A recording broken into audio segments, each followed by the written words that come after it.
Monday in Abuja, said the forum would embark on a solidarity rally over the August 1 planned protest. The forum added that the violent protests being contemplated by the faceless group as contained in their charter of demand would annihilate the democratic ideals to which all political parties subscribe. The chairman said while things appear to be tough today, there was hope for a better tomorrow through the policies, programs and projects of President Tinubu. The forum called on all patriotic Nigerians to resist any attempt by anyone or group of persons to intimidate them into unorganized protest, likely to endanger the peace of the nation. Let me start with you, Jackson. This is interesting. Counter rally. You see, the counter rally, there is no condition given to them by the Inspector General of Police. Interesting. There is no condition given to them by even the military. So that counter rally, nobody will be able to hijack it. It's the protest that the people, maybe they have some prophets that must have prophesied that counter rally. You see, in a situation where we have found ourselves now, it's not the issue of counter rally that matters. People are already aggrieved and they need to ventilate their anger positively and peacefully. You are calling them that they are unknown faces, but two senior advocates of Nigeria have written and met with the IG that we are the lawyer to these people. So many student bodies, what do they call it, civil society organizations have come from on television platforms to say we are the one organizing this. Two prominent Yoruba lawyers, senior advocate of Nigeria, one of them had been West Africa Bar Association president before, has come out to say we are their lawyers. You are still calling these people faceless individuals. You see, I wouldn't blame the APC state chairman. I know what they are trying to do. They are trying to get small envelope too by proving loyalty to the administration of Mr. President Bola Ahmed Tinubu, to the detriment and inimical to the growth, peace and development of the people of the Federal Republic of Nigeria. Let us look at it this way. The Inspector General of Police has come out clearly that these protesters have right to protest. But their fear is that the protest will not be hijacked by hoodlums. I appreciate the IG, but I blame the IG for one thing. It is the duty of the Inspector General of Police to cordon off the areas where these protesters are going to protest in order to make sure there is no external infiltrations. The President of the Federal Republic of Nigeria, the VP, all of them has come out clearly that it is the right of people to protest, but do it peacefully. And the only body on earth that can guarantee that peaceful protest, they are not even the protesters, they are the security agents across the country. So if any wrong persons hijack this protest, they should blame it at the corridor of the security agencies we have in this country. All right. So they have not done bad. Maybe if I am broke, Maybe I will start just like one Niger Delta man, the one they call Asari Dokubo, just like the way he has said it, that no, they should not come to the territory of Niger Delta. Like if Asari Dokubo owns Asari Toru local government where he comes from. Now, who is Asari Dokubo to be dictating for the people of Niger Delta that they should not come out to protest? Who is he? Is it now that Asari Dokubo want to start protecting Mr. President? Sometimes ago he visited Mr. President when he left the place, possibly he could not hijack the contract from Tantita. Then he started criticizing Mr. President. Now he wants a favor from him, so he don't believe that when he come out. Asari Dokubo is a big name in the Niger Delta. Is he in the positive? Go to Asari Toru local government where he comes from. Does he have that followership? No. That is a general without soldiers. So I think he's a lone ranger. He has the right to talk, but I want to tell you, there is total ineffectiveness in the statement he has made. He has just used this one to ridicule himself the further. All right. You understand? So anybody can come out tomorrow. Maybe if I need money tomorrow, me too, I will go and do single. I will carry my wife and children. We go and carry placard that we are against the protest. So in your opinion, these state chairmen are organizing this counter rally in order for pecuniary reasons. For selfish aggrandizement. Yes, at the end of the day, the federal government, maybe the Tinubu will give them money. Tinubu will not give them money because Tinubu himself has said they can protest, but within the ambit of the law. All right. Okay. Simple as A, B, C. All right, Jackson. Honorable Churchill, what is your take on this matter? You know, it's as if I should cry for Nigeria, my country. Because this administration, where the party of my colleague has really brought so many shame to Nigeria. I agree. A country that was built, I know the corruption was it was high, but it was not the highest during the era of PDP. The corruption now is more than the highest. What I am seeing in Nigeria now is a country where nobody has what it takes to agitate for his rights peacefully any longer, like as it is in other countries.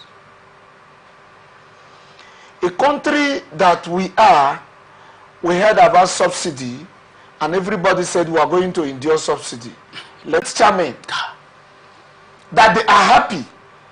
Even their family, their community should be happy with them, saying that they want to come for counter protests.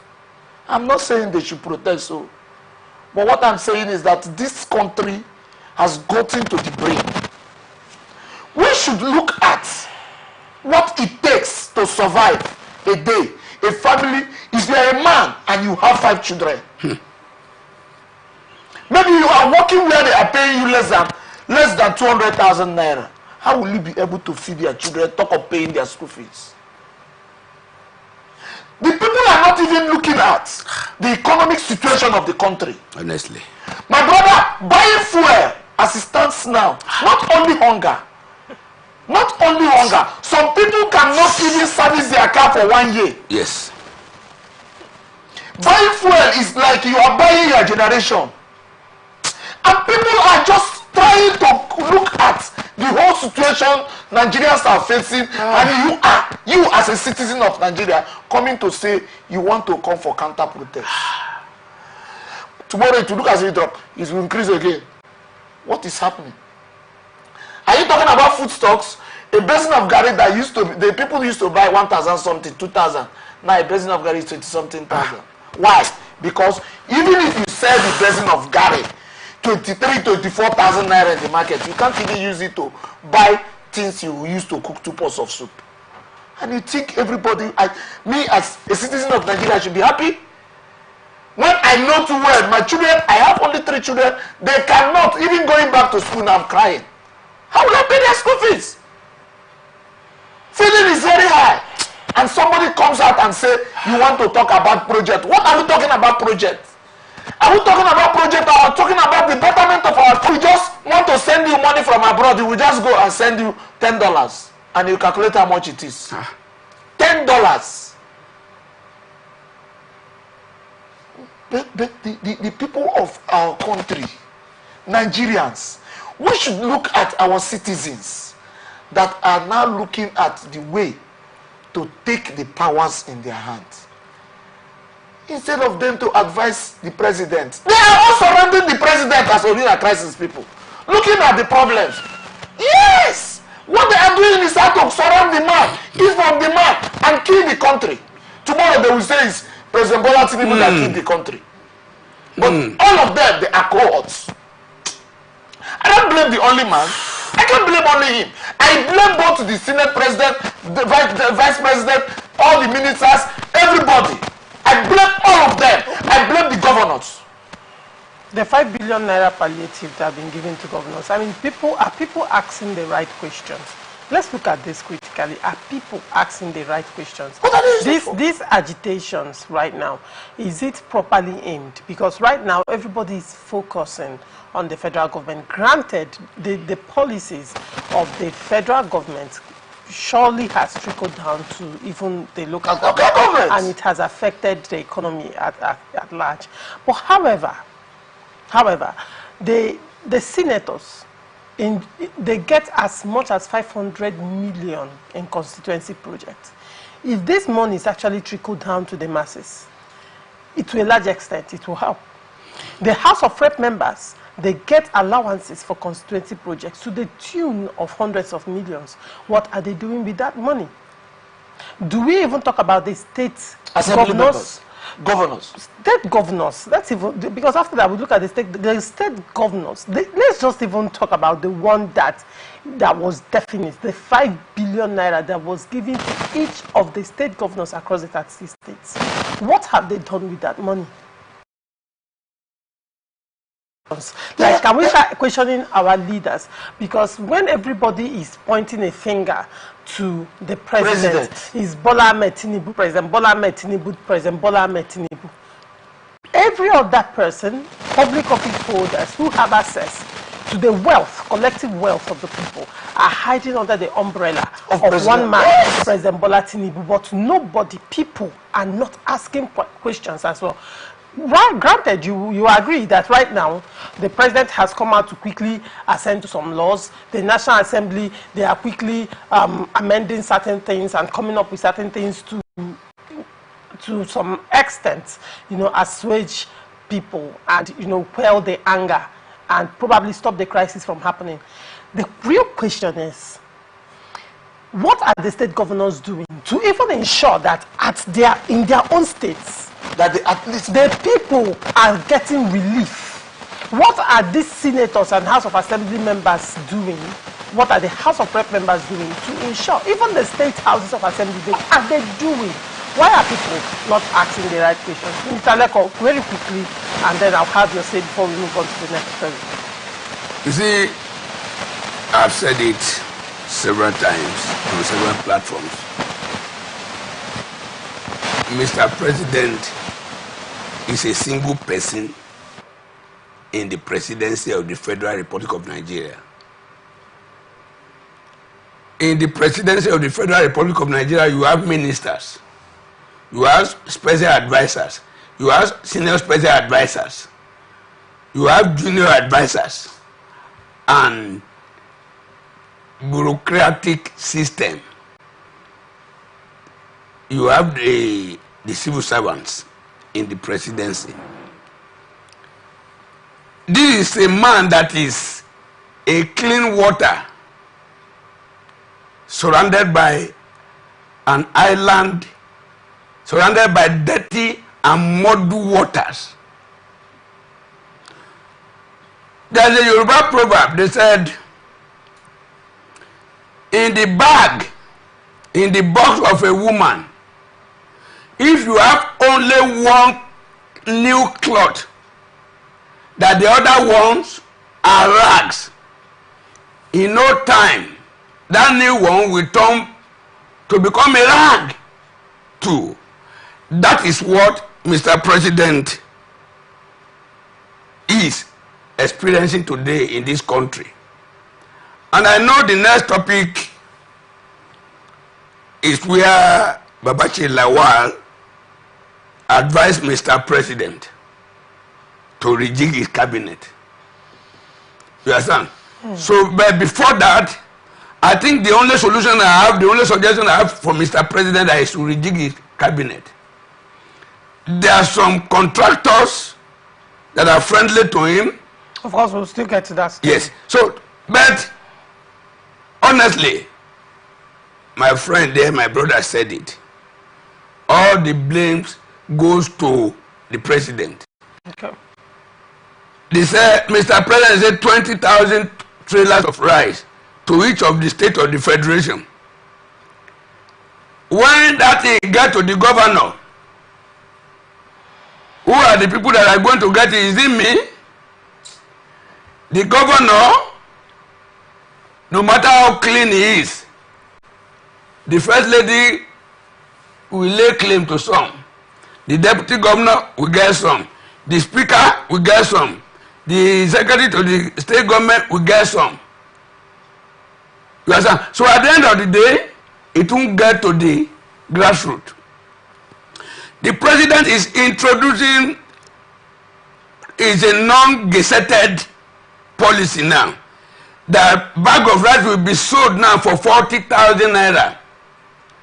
Is it Mr. President that is going to monitor it in the respective states of the federation?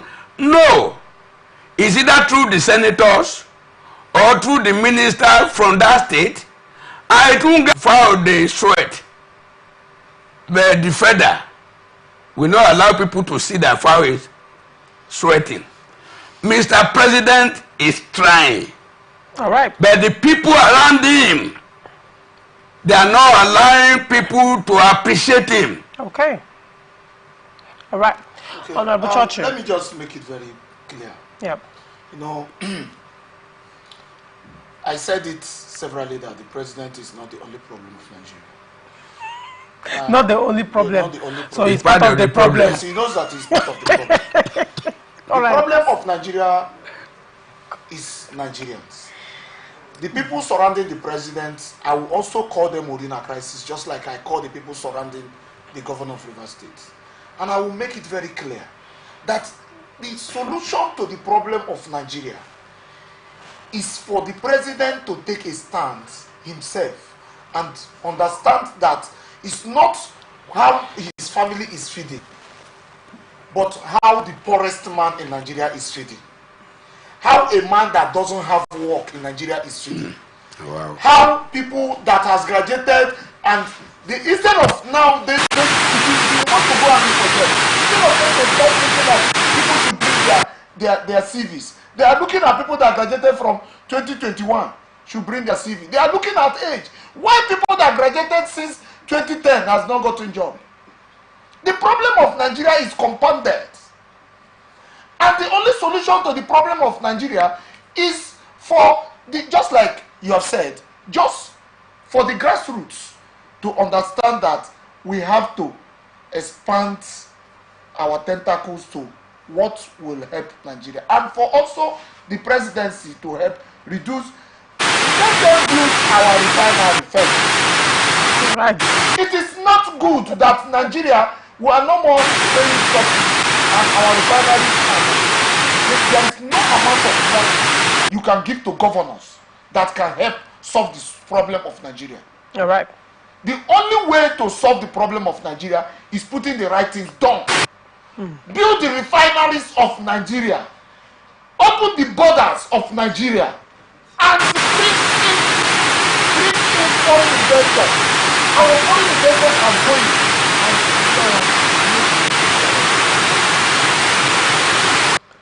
We have all the resources. Nigeria is blessed more than every African country. But instead of we to use our resources we are blessed with, we are suffering and other people from other countries are coming to benefit from our resources.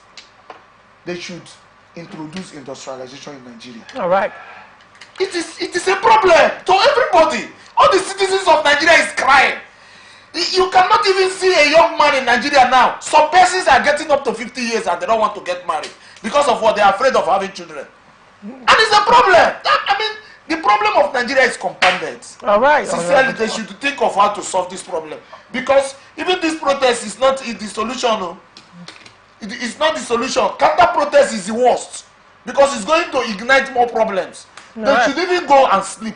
The counter-protest, they should go and sleep. All right. Because immediately they come up, they ignite the problem. Okay. All right. Former Secretary to the Government of the Federation, Engineer Babashir Lawal, has advised President Bola Tinubu to immediately address the nation, outlining immediate and long-term measures out of the current economic quagmire, if indeed he is desirous of staving off the planned nationwide protest against his administration. Lawal said Tinubu should, in his address, come up with persuasive arguments intended to placate the angry and hungry citizens. According to him, Nigerians cannot be intimidated by this government, nor do they respect it. He advised Tinubu to avoid the macho tough talk, but in the proposed address to the nation, enumerate concrete and believable policies of government intended to address current challenges on an immediate, medium, and long-term basis. Lawal, in a statement on Tuesday, also asked the president to reshuffle the cabinet to include a mix of technocrats and politicians. He said politicians are more adept at communicating with the people and have more stake in the successes or failures of a government. According to him, the Lagos technocrats who now feel the MDAs lack knowledge of the workings of Nigeria. Majority of them are rude, inaccessible, and clannish. He also added that the current Senate leadership operates a dictatorship in which no dissent is tolerated. In his words, this is insidiously building an imperceptible revolt that might soon explode. For example, Senator Ndume was clearly, sincerely speaking truth to power when he said the president is unreachable. A slavish legislator is neither good for your long-term interest or that of the country at large. People are taking exceptions to these ways of handling contrary opinions in the polity. In the North, we have taken great exception to how you or people acting on your behalf maltreated Nasiru, Ningi, Ndume, and lately Dangote.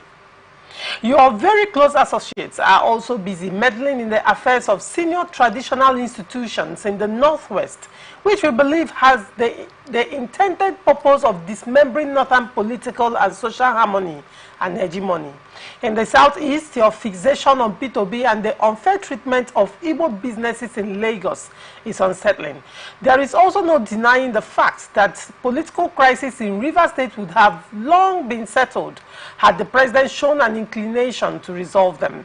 It is instructive that no individual or institution in the Southwest has suffered such unjust treatment. Very strong words by Babashir Lawal, the ex-Secretary General of the Federation, to the President.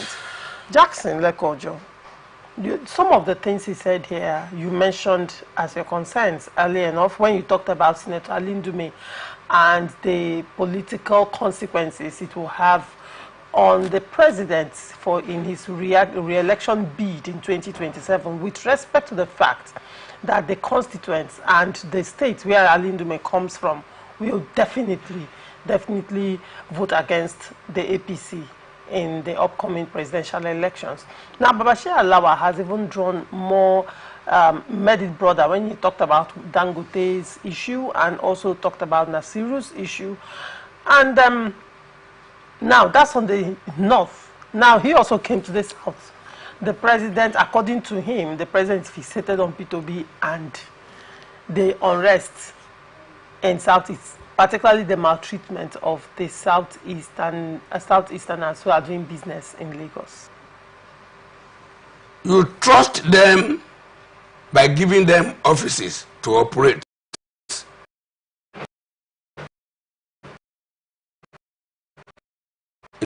in order to serve the country with you. These people will be fraudulently, secretly, clandestinely, kind of sabotaging your system. Okay.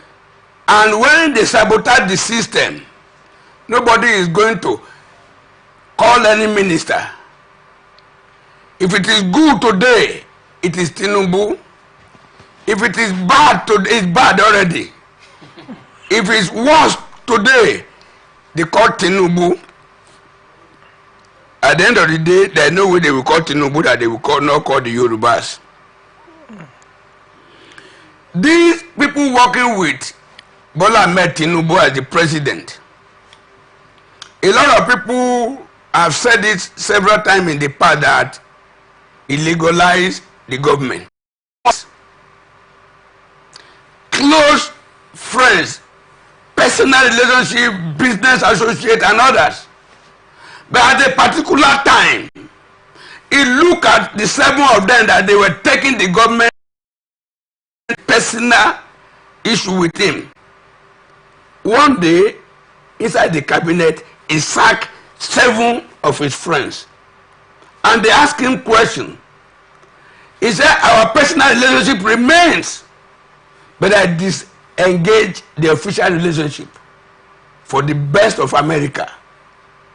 To me, whatever is the relationship of whatever anybody must have done to support Mr. President clinching to power, as it has been certified by the Supreme Court of the Federal Republic of Nigeria, I think this 1 year, if they could not perform, I think it's enough to drop them. I'm of that opinion that a lot of them, when they were doing, after 1 year report, we are in Nigeria, how many really got pass mark? I will be blunt. The Minister of the Federal Capital Territory, he made it. I'm an Abuja man. I can applaud him. And when he was addressed, Olubunmi Ojo, Tunji Ojo, made it. It was 38 of them. They are pseudo ministers. They perform below the average level. If I have to mark them, I can hardly mark most of them, give them 25%.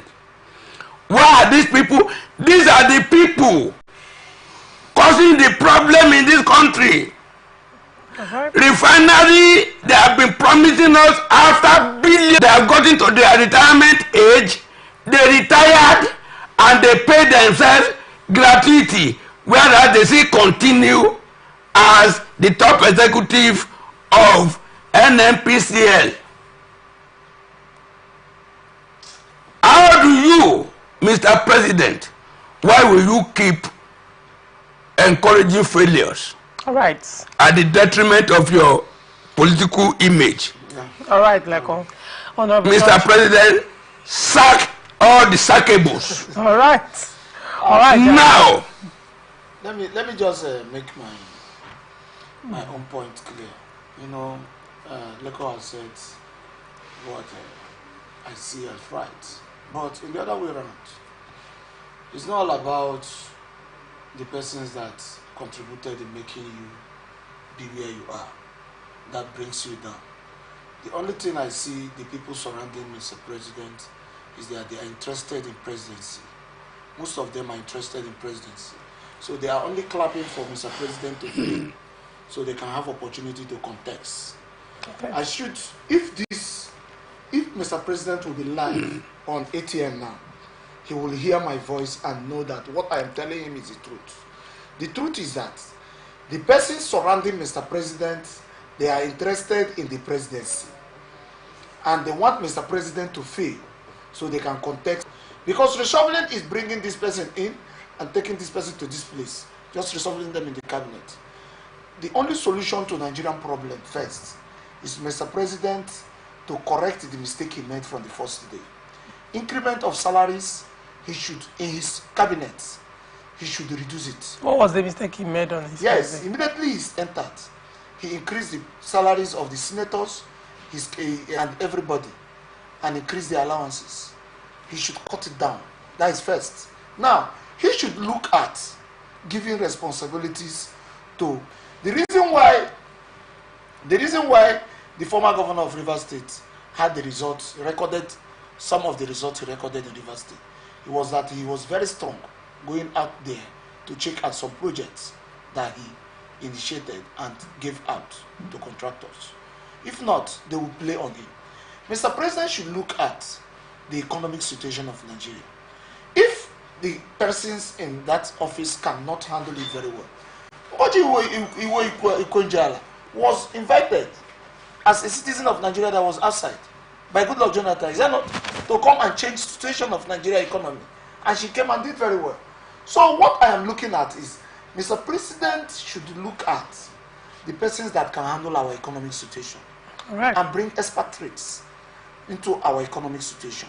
And not only that, the refinery that they are not putting in place, I have said it and I will say it again, it's a very big problem to him. I mean, that thing has reduced. If he is supposed to score 20, he has scored 0. Because he made a promise that has not been given attention. He made a promise to Nigerians that if this subsidy will be removed, that I'm going to fix up refineries. Until now, nothing has been done. We have refineries that should be fixed up. We have crude. Before this refinery should be fixed up, they should give Dangote crude and reduce the The question will be with respect to Dangote opening a refinery right now has brought up a lot of concerns and questions in the heart of Nigerians. And one being, is it possible that this refinery is being moribund? It's intentional, because if one man can actually build a refinery to service the nation and is having challenges within his own country to get crude that in his own backyard, but he would import from another country in order to, refine and sell out. The question would be, why the hiccups? Why the frustration? Yes. The question would be, is this deliberate? A deliberate sabotage to make the refinery not even work? If it is a deliberate sabotage to make this refinery not work, is there hope that this moribund refinery is owned by the government will even work at all? That should be the question, and probably food for thought. Yes. for every Nigerian out there. Yes. But then we have come to the end of this episode. Sadly, time is not our friend today. We would have loved to continue. Yes. Thank you so much, Jackson Lekojo, for coming on Open Conversation. It's always a pleasure having you. It's always my pleasure. Thank you. Thank you, Honorable Churchill. Business with you here. It's a pleasure having you today. My own pleasure. It's just that we really need to put things straight in Nigeria. Hopefully it will get better. We are open for advert placements, bookings, and commercials. You can connect with us on all our ATN socials, Facebook and YouTube, Atlantic Television Network, Instagram and TikTok, Atlantic TV Network 1, and on Twitter, Atlantic TV Net. Watch us live on our website, www.atlanticnetwork.tv. Do not forget, peace and unity are the pathways to progress. Thank you for watching. I am Ogu Laurentia Choma. Transition News comes up next. Do not go away. Representing people. Mr. President, my people are under siege.